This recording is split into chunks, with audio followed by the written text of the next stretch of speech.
Бизде ушундай бир туура эмес стереотиптер жаралып калган, андан дагы эле арыла албай атабыз. Дүнүйө менен динди бөлүп койгону бул өтө чоң бир жаңылыш да. Жаңылыштык. Анткени бул дүнүйө ишин кылып атат, бул дин ишин кылып атат деп бөлүп койгон бул негизи туура эмес.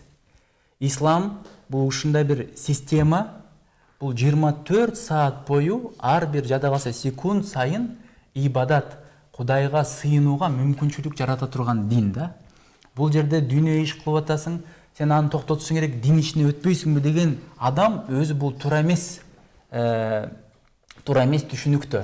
Мисалы үчүн биз мына үчөөбүз келип бул жерге баарлашып атабыз. Бул деле дин. Анткени биз бир жакшылыктын үстүндө келдик. Мындайча айтканда бир жакшы позитив, жанагы айтып кеткендей бир элдерге бир жакшы нерсени тартуулаш үчүн, элдерге бир Оза чарнасында бир жакшынакай бир пайдалуу маалымат көрүп алыш үчүн деп келип отурабыз. Бирөөлөр бизди тартып атат, бирөөлөр биздин үнүбүздү тиякта карап отурат. Бунун бардыгы дин. Баары ибадат. Бардыгы ибадат.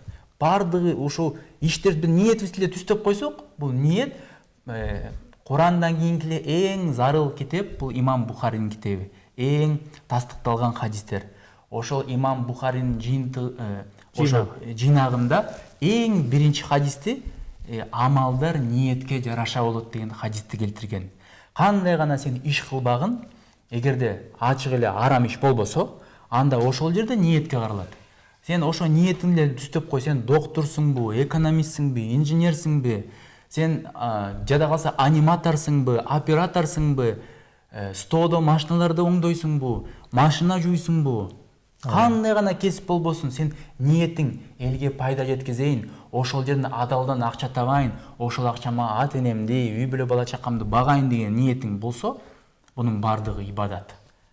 Бунун бардыгы ибадат. Бирок бир нерсени баса айтып кетиш керек, качан Аллахтын негизи өкүмдөрү аткарылса, намаз аткарылса, орозо аткарылса, адамдын акысын жебесең, алдабасаң, чынчыл аманатка бекем болсуп, ошондой таристе иштегениң кандай гана иш кылбаган.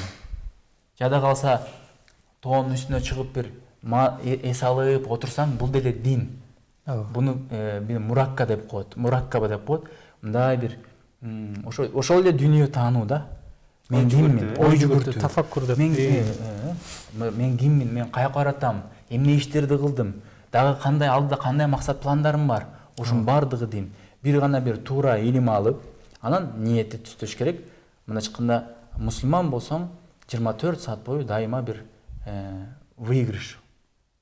Утуштасың.